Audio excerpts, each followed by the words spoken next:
Hi, it's Jill Schlesinger, and on this episode of Jill on Money, we are going to find the key to living well in a high-tech world. The answer may surprise you.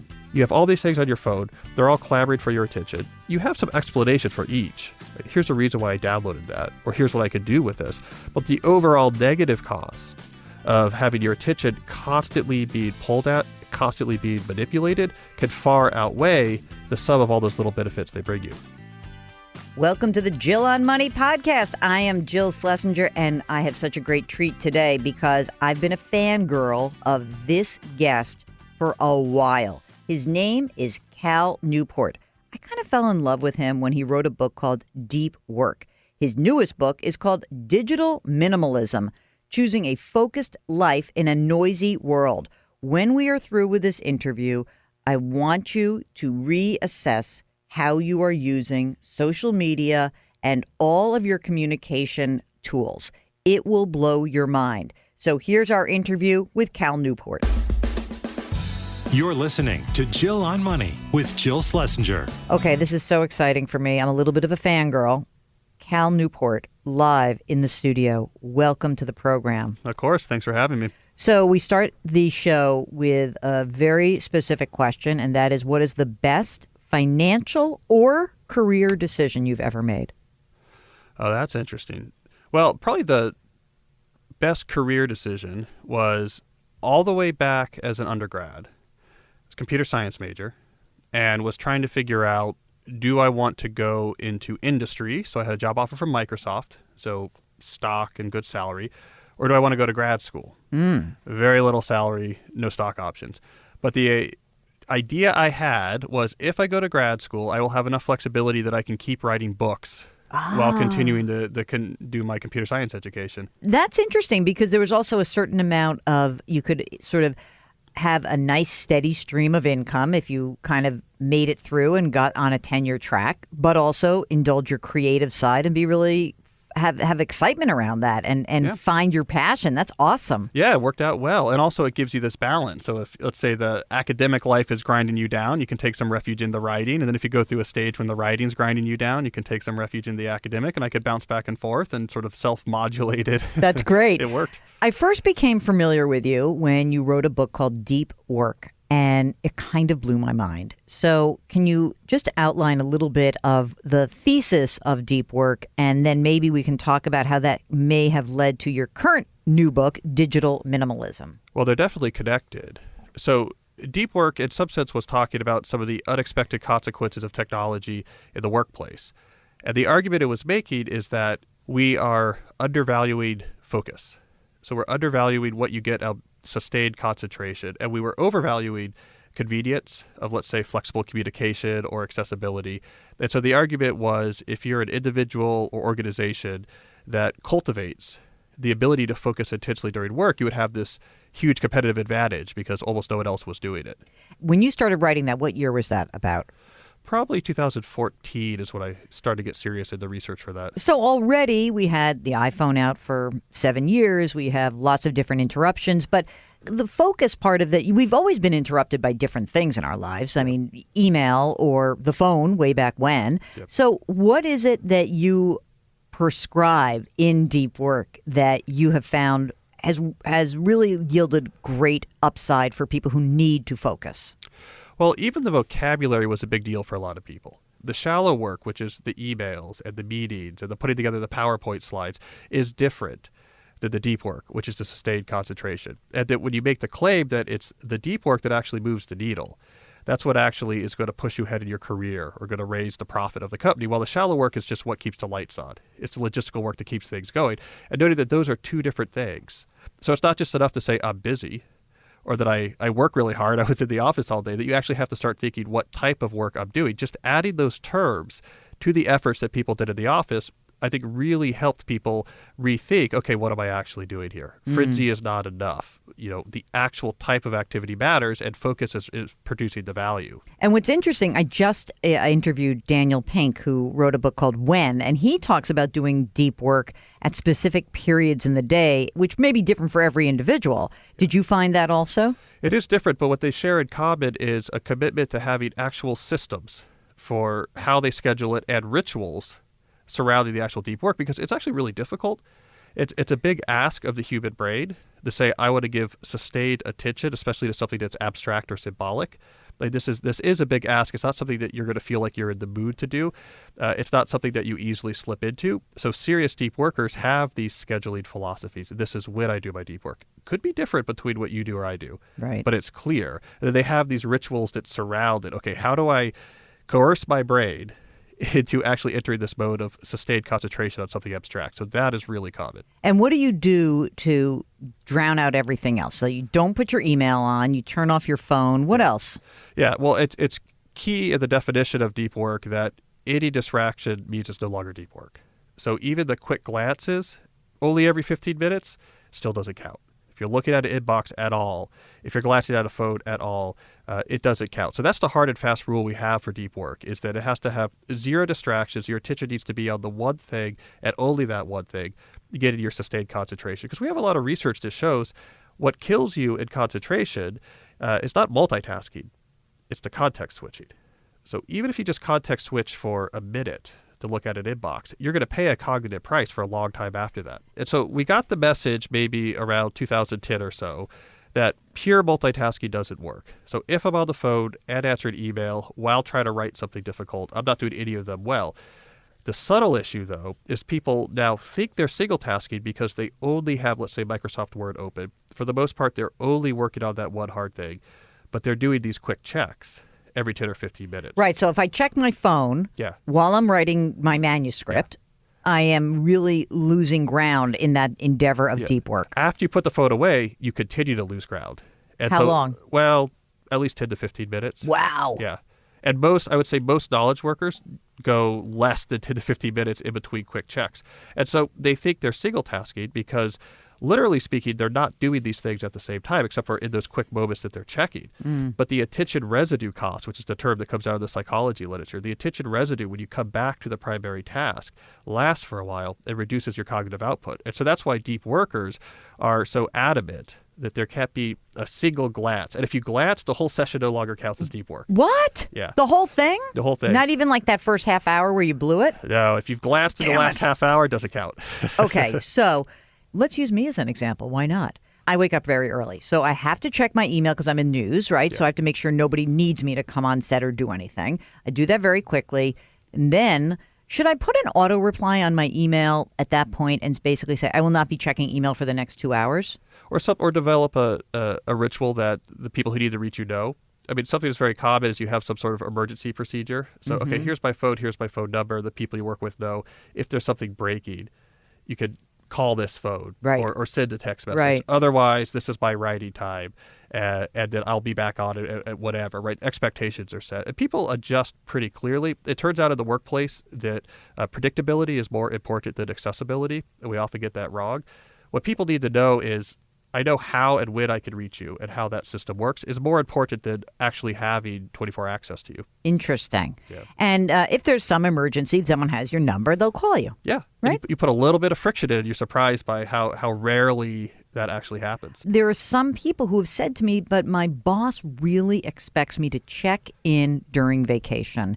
How do I get out of that trap?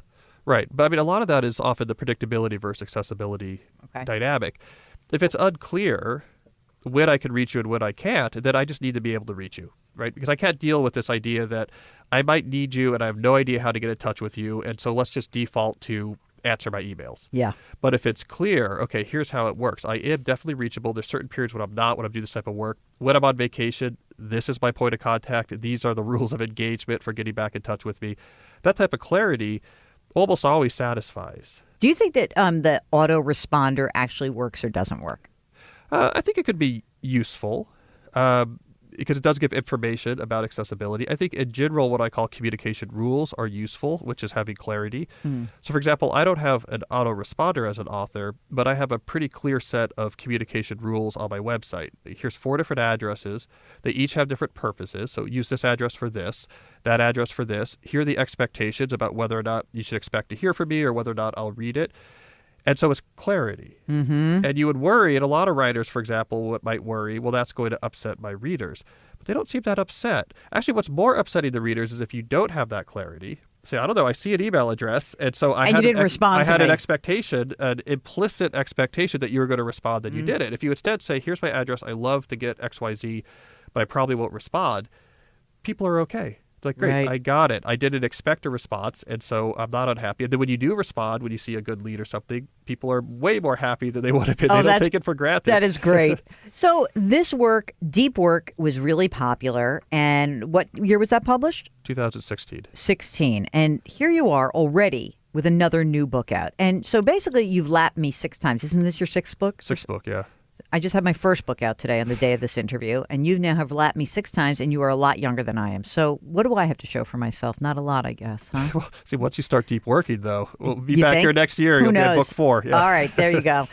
Talk about what led you to digital minimalism, choosing a focused life. So there's your favorite word, focus, Yep. in a noisy world. The readers of Deep Work were actually a big part of the initial push into this topic. So I was out there on the road. I was talking about it. This is a book about the workplace. Deep Work was about the workplace. And readers would come up to me and say, okay, maybe I buy this premise about what's going on in the workplace, but the real issue, the one that's literally keeping me up at night, is the impact of new technologies in my personal life. Mm-hmm. And there's something Interesting. really interesting going on there, but also really different than what's happening in the workplace. In the workplace, we're talking about expectations with bosses. We're talking about email. We're talking about Slack. What was happening in people's personal lives was actually much different. And I had been noticing, because I'd written about these topics for a while, but I'd been noticing around that time, 2016, early 2017, that there'd been a shift in the way that people seemed to be talking about this. This shift from the self-deprecation, like, oh, I'm on my phone all the time, isn't it crazy, into actual unease, where people were starting to get fed up. People were actually looking for changes. This is not healthy. This is not sustainable, what's happening in my personal life. This message was so strong. I was receiving it so strongly, I felt like I had no option but to actually leave the world of business and dive into this particular topic, what's happening in our personal lives with technology. And you were able to go out to your fan base and say, who wants to help me with this project, basically? Yeah. Talk about that experiment and what it yielded. Well, so one of the things that became clear when I was working on the book is that if you're going to transition your digital personal life to something more sustainable, small tips, small changes, this wasn't going to get it done. Like, something more wholesale had to happen. I worked on a process, a 30-day process that I thought could affect this rapid transformation, but I wanted to kick the tires on it. So I put out a note to my readers just on my email list saying, hey, is anyone willing to come along with me and do a 30-day experiment? You're going to have to step away from all the technology of your personal life. It's not going to be easy. And then send me reports about it. I thought that maybe 20 or so people would agree because it's a big ask. And then over 1,600 people ended up signing up. That is a cry for help right there, isn't it? Like, Yeah. Not only do I want to do this, but I really need you to help me. Yeah. And it's interesting that you said it around your personal life, because you make a distinction that part of this, look, there you have the deep work and some of the rules and the consistency around work life, which I get. Everybody has different expectations. If you work at some big law firm, Yeah. and the client wants you, Yeah. tough luck. Don't be a lawyer in this day and age if you don't want to be notified at late in the day, right? Yeah. But for your personal life, that's where you were having these feelings that came out that were, I think that people understood, like, I'm sort of, not like, maybe I'm not addicted, maybe I am addicted, but I have a tendency, an urge, something is drawing me back to this device, and I can't escape it. Can you just talk a little bit about the two issues, especially around social media, that draw you in? Yeah. Well, in some sense, the companies went too far, and that's part of what was creating this trend where people were going from self-deprecation to unease, is they got so good at getting you to look back at the phone, because again, that's directly the activity that generates revenue for the company. You going back to the phone, using it, giving data, and allowing your data to be used to target advertisements at you, that's the business model. They got real serious about this business model around the time they started to think, how are we going to make this IPO a success? So Facebook in particular innovated a lot of what's bringing us to the phone. When the IPO was coming up, they were thinking, we have to get the revenue up. To get revenue up, we have to get user engagement minutes up. To get user engagement minutes up, we have to completely re-engineer the experience of social media. And we have to take it away from what is used to be, which is primarily you have a profile, other people maintain a profile, you check in on your friends' profiles, they sometimes check in on yours, and they re-engineered it to this experience where you're getting this steady stream of rewards coming at you through the app, like likes, We think like is fundamental to social media. It's not. That's a feature that's much more serving the interest of the companies than it is the users. Photo auto tagging, the quick comments that you could leave, the hearts on Instagram. This changed the experience of social media to one where you have constant rewards, social approval indicators about you coming in, which really led to this new relationship people had with their phones, which is this constant companion.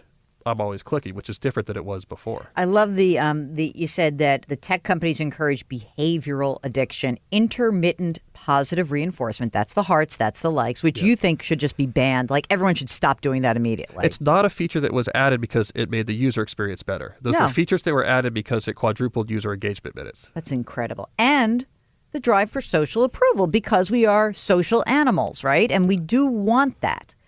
Where is it that you see in the iteration of where we are today in social media where you start to see the approval part of that? Well, so the big shift was instead of the static experience where maybe I read what's going on in your life or maybe someone reads about what's going on in my life, they had to figure out how we give indications that people are paying attention to you.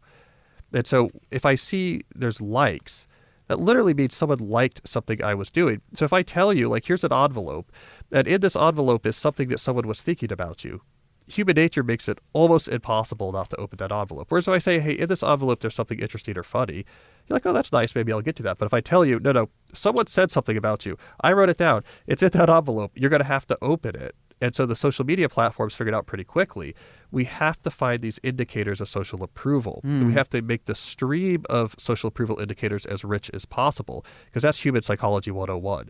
It might be nice to see what my friend is up to, but I have to see what people are thinking about me. Oh, my God. That is what got me off of social media right there, by the way. The counts? No, what people are like or are they dislike liking or disliking? dislike. Yeah. Because, so in my case, on Twitter or on, not so much on Facebook, but more like on Twitter, which is a cesspool. Yeah. I had to be on for work, like you're in journalism, which I think is baloney. I think this is all baloney to the nth degree. Like I know tons of journalists are like, oh, no, you have to be on Twitter. Like, yeah, if you're a producer and you're looking for people to be in stories, yes. But for someone like me, I don't have to be there. And I was really not into the nastiness. I was really not into, I really didn't like the anti-Semitism, oddly enough. That's Strange. interesting. Yeah, it was wasn't crazy. fun. Yeah, it wasn't great. I don't have a thick enough skin, I guess. But I really said I need to stop this. So Mark, the executive producer extraordinaire, kind of runs my social accounts. And he'll tell me if something I need to respond to, or he'll forward something to me that is important. Yes. And he'll say to me, this person's looking for you. They want a speaking engagement. Or I think your uncle's looking for you on Facebook. Yeah. But I am so much happier with Mark being my filter because it just hurt my feelings so much. Yeah. Which, by the way, is the way I think news organizations should run, is there should be people who engage or monitor what's going on social media on behalf of the journalists, as opposed to this model that the journalists themselves should be constantly engaged in the social media. That also distracts you and it fragments your attention. It makes it very difficult to write the scripts or think through the story. And so I'm with you. All right. So now I want to talk about the principles of digital minimalism, starting with one of my favorite things, which is you quantify it and you say clutter is costly. Yeah. And explain that. Right. Well, I mean, if we take a step back, what is minimalism asking you to do? What it's asking you to do essentially is wipe the slate clean of all of this haphazard junk that you've added into your personal digital life for arbitrary reasons. Wipe it clean, get rid of it all, and then carefully rebuild it from scratch. Except for when you rebuild it from scratch, you just put in the big ROI, the big wins, big ROI options, right? A selective, intentional use of technology that now you're choosing very specifically. This is going to help something I really value. This is going to help something I really value. This doesn't, so I'm going to ignore it, right? That's classic minimalism. Now, the question is, why does that work? Because it does mean that you have to miss out on things that could bring you some small value or convenience. Right. By focusing on just the big wins, you're ignoring the small wins. So why do you end up net better off? Well, one of the reasons is this first principle is that the clutter itself has a big negative cost. And so we're used to this in the physical clutter space, that if I'm a hoarder, that so my house is overflowing with all this junk. It's true that if you point to any one thing in my house, I could give you some reason why I might need that newspaper from 1985. Right. Whatever, that was a good year, I might want to remember it. But obviously the overall negative cost of having my house be so overcluttered far outweighs even the sum of all those small pieces of value. Well, it's the same thing in your digital life. You have all these things on your phone. They're all clamoring for your attention. You have some explanation for each. Here's a reason why I downloaded that, or here's what I could do with this.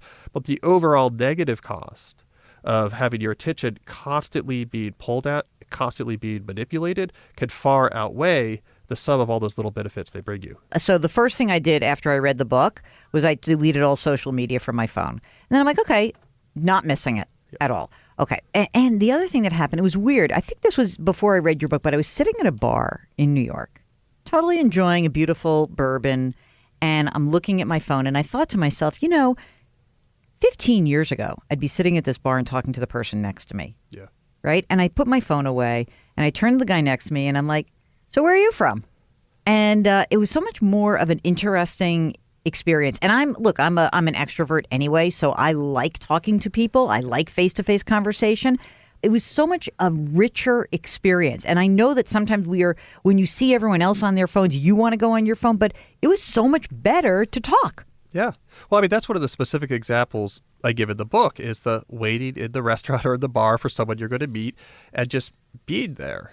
And how interesting that actually is. And I've had multiple people actually come up and say the same thing that you're saying. Even last night, I was talking to someone, a reader, who was telling me that exact story, how much she now enjoys that period at the restaurant before her friends arrive. Because it's actually really interesting. I mean, when you're at a bar, you could talk to the bartender. There's interesting people there just watching what's going on. It's like a drama unfolding. I mean, you're just alone with your thoughts, but also encountering the world. That's what our brain sort of expects to do. Our brain is not evolved for the swiping. Rapid, text on a glowing screen that's rapidly, that's also like emotionally engaging and about you. That's short-circuiting the brain. And what about if you find yourself really, it's like incapable. I have a lot of friends who are corporate people, and they say like, well, look, it's the expectation is that I have to check my phone all the time. And then once I check for work, I'm now then dragged into this other world. How can we help those folks? Yeah, you have to try to break those bridges where you can. I mean, one of the things that's very common among almost any digital minimalist tech setup is that their phones are incredibly simplistic. They have very few things on their phone. They would never, for example, even if they had a need for social media, some specific thing for work or this or that, they would never have it on their phone because they don't want that portal, that always-on constant companion model. Digital minimalists are very old school in the ways that if they need to use Instagram or something like this, it's on their desktop at home, and they do it just occasionally, So they dumb down their phones a lot so that you've broken these bridges. So I have to go on there to check if I have an email from my law firm. Cannot easily then change into, and so as long as I'm here, I better see what the latest baseball trade rumors are. And now this guy really has it wrong, so I have to really let him know that he's completely undervaluing Bryce Harper. And then you go off. And, now you're down that rabbit hole. Now you're down the rabbit hole. So you got to fill in the rabbit holes, basically. And the phone is where most of them live. So once you realize that you have that clutter is costly, you say that optimization is important. That is principle number 2 of digital minimalism. Can you explain that? Right. So what minimalists do is after they make these intentional selections, this is the tech I'm going to use in my personal life. Here's the big win I want to get out of it. They don't stop at the binary question of what. They also ask how and when. And this is where they really start to get the big win. So they want to say, well, how am I going to use this technology and when am I going to use this technology? And so this is where you get these setups like I was just saying where, well, it's not on their phone. Maybe it's just on their desktop. And maybe they very severely curate their experience and they have schedules around it. And so like an example I give in the book is that I worked with a lot of visual artists who told me, okay, Instagram passes this test of this is important for something I really value because if you're a visual artist, you need to have a constant stream of creative input. That's the grist, right, into the mill of creative output. And Instagram is a great place for that because a lot of artists post images of their work. And so the minimalists who go through this process who are artists and say, okay, so I do need Instagram, when they do the how and the when question, they completely re-engineer their experience with Instagram. And so, for example, they'll often curate who they follow down to maybe, let's say, 10 artists. They'll take it off the phone. They'll put it on the desktop. They'll have a schedule, which is like, this is what I do Sunday morning. I spend 20 minutes to see what's been posted by these artists over the past week. They're getting 99% of the deep value out of the service, and now they're avoiding 99% of the cost. So that's the optimization piece of being a minimalist, and it really does help push you in the big win category. What drew you to the Amish? I found that to be rather curious and really illuminating. Well, the Amish highlight the third, I would say, principle about digital minimalism, why it works, which is this notion that intentionality itself can be so valuable that it swaps out the inconveniences of being selective. And so the Amish take this idea and they push it to a far extreme. So they have this very clear intention. We misunderstand the Amish often. We think fallaciously that they froze their technology at some point in the 18th century, right? And said, okay, it's never going to get any better. We're not going to do anything new. It's 1795. I was just going to say, it's like 1801, done. Yeah, like right. Whatever. They really like that year. Yeah. Like I can't imagine we're going to get any better, right. Which is not at all the case. I mean, I learned a lot about the Amish through Kevin Kelly, who spent a lot of time with the Lancaster Amish when he was younger, and he writes about how you show up at an Amish village, and that idea gets blown out of the water right away. He talks about showing up and an Amish boy goes by on rollerblades, and there's solar paddles and generators and disposable diapers on the kids. So what's really going on with the Amish? It's not anti-technology. They have this clear intention, which is for them, community, strength of community. Like that's the whole ballgame. And so every new technology that comes along, they evaluate it. Is it going to make our community stronger, or is it going to make it weaker? And they'll test it. They'll say, okay, here's a smartphone. We'll use it. Cell phones, let's try it. Let's have someone try it out. Cars, let's buy a car. Let's see what happens. I mean, they watch what happens. And if it strengthens the community, they say, great. If it weakens it, they say, no go. Right? And so this is why you could have a diesel generator or disposable diapers. It doesn't weaken the community. But if you have electricity connected to the grid, well, now we're kind of too connected to the outside world. Or a car is really a problem because when they tried cars in the early 20th century, people left. They go do other things. Yeah. They weren't around visiting with neighbors. They said, okay, no cars.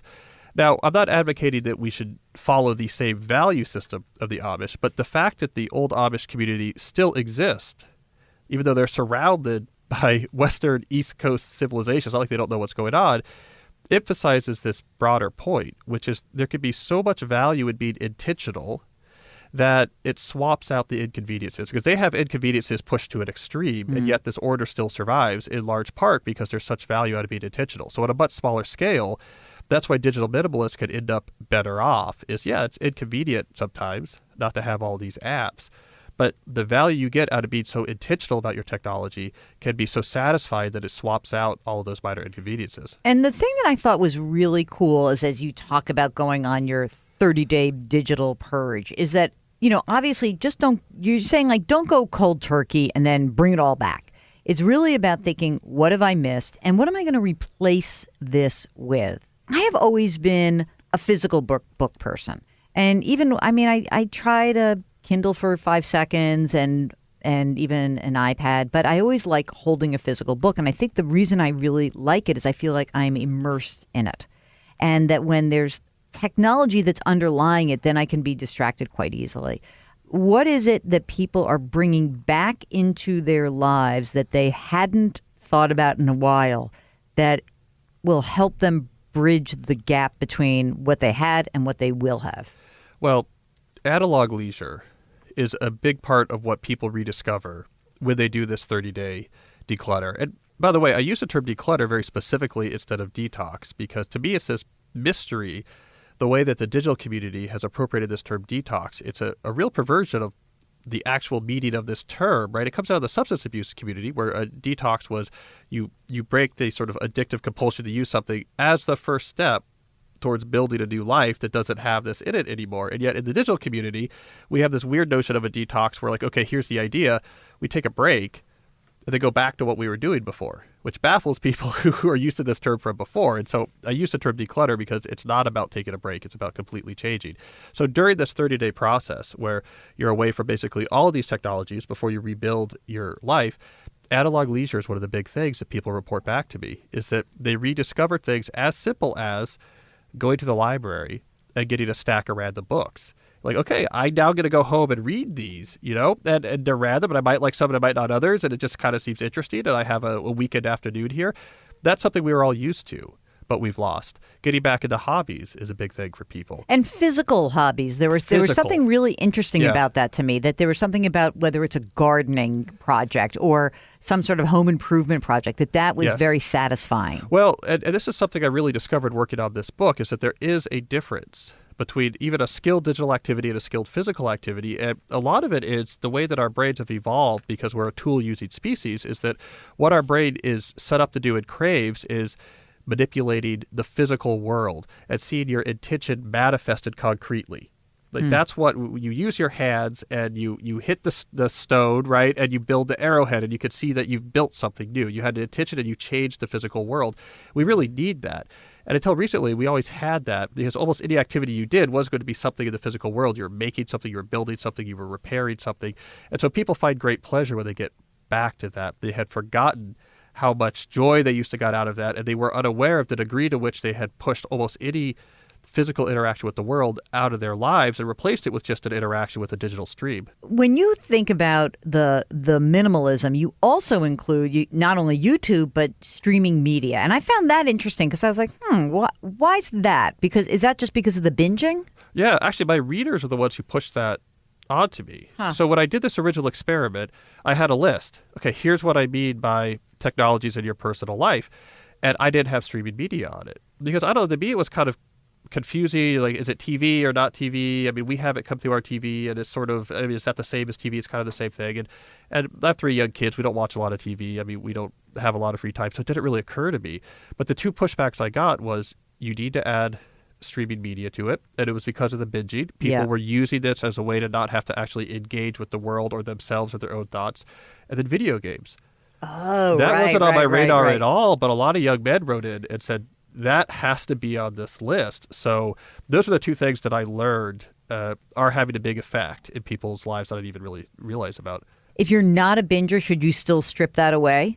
Yeah, you don't have to. I mean, my original rules is like if you're someone like me, like my wife and I might watch 30 minutes of TV a night or something like that if we have time. I didn't see that as being particularly troublesome. But people who are younger than me, who had more downtime, let's say, that were filling it more with streaming media, they wanted the band-aid pulled off. Though I got a clever hack that I would say 4 or 5 different readers came up with the same thing, which is they had a rule about streaming media during this period where it wasn't that they couldn't watch it, but the rule was they could only watch it if they're with someone else. Yeah, I noticed that there was like, if I'm by myself, I sort of fall prey to that urge to keep going. Something. Yeah. But if I'm with someone else, then it's just this is fun. like a social. I'm with someone else for watching a show. It's social. So I think that was a good compromise for a lot of people. That's excellent. What about the group of these younger people who are prone to having more anxiety and that the suicide rate is up? And I'd heard that, but when I don't know why, it just struck me as I read it and the way you put it in context to me, so awful and depressing. And what can we do to actually snap out of that horrible downward spiral? Well, the good news is there is a lot of pushback happening. I mean, essentially what has happened with that young generation, Generation Z, is that the data is starting to get so stark that it's now crossing into public health crisis territory. And now the signal is beginning stronger as the literature has become more robust, is that we are seeing a sharp rise in anxiety and anxiety-related disorders, as well as the corresponding hospitalizations for self-harm and suicide attempts, which is what tells us this is not a self-reporting effect among that generation. And it's a hockey stick graph. If you're looking at year born and incidents of these anxiety-related disorders, the corresponding hospitalizations, it's like right at this point that it became standard for someone who was young to have a smartphone. It really rises really, really fast. And I mean, think about that. Like if you were 15, 16, 17 years old, where you do have a natural anxiety about social intercourse, you have a real fear of missing out. It's like it preys on this almost teenagehood in such a major way. Yeah. If you're feeling like that, or you feel like you're a parent and you're watching it, what steps do you think that they should be taking? Well, so what I'm hearing is that there's a growing unease among the young people themselves. And so they recognize this. They recognize this as a problem and they don't like it. And what you really need in this situation is you don't need a wholesale culture change in the sense that, okay, everyone has to stop using these things. What I'm hearing and what I've heard other people who are really working on this issue closer to me saying is we need positive deviance, which means if we can get 2 or 3 families in a given school that don't let their kids have smartphones, that will break the dam and give the cover needed for lots more people not to do it. And so I think the schools need to get involved. I think it is a public health issue. But one of the reasons I bring it up in the book is that it's also a canary in the coal mine for those of us who are older, right? Because this is a controlled experiment. You take the independent variable, which is how much time do you spend looking at a screen as opposed to interacting with the real world, and you push it to an extreme with that generation. right? Because they push it to an extreme that you and I would never get to, where they essentially do all of their socializing in their room on these screens. I know, it's ridiculous. Like you see them at a party. Like someone said to me, oh, it's like my kid's bar mitzvah. Everybody was on their phone, not actually doing anything. And they don't go to parties anymore. This was my whole teenage years, was the social navigation of, are we cool enough to go to this party? Right. Try to read the room, which is good training. But it's a great experiment. Like, let's push this independent variable to an extreme and see what happens. And there we're seeing extreme negative results. So that's a hit for the rest of us who are maybe not as isolated as a Gen Z teenager, but it might explain this sort of background hum of anxiety that so many people feel, is that we're just getting a watered down effect of this thing that we're seeing when we look at the group that's pushing it to an extreme. The key issue, you write, is that using social media tends to take people away from the real world socializing that's massively more valuable. So this is the bar situation. Yeah. What is it that face-to-face communication delivers?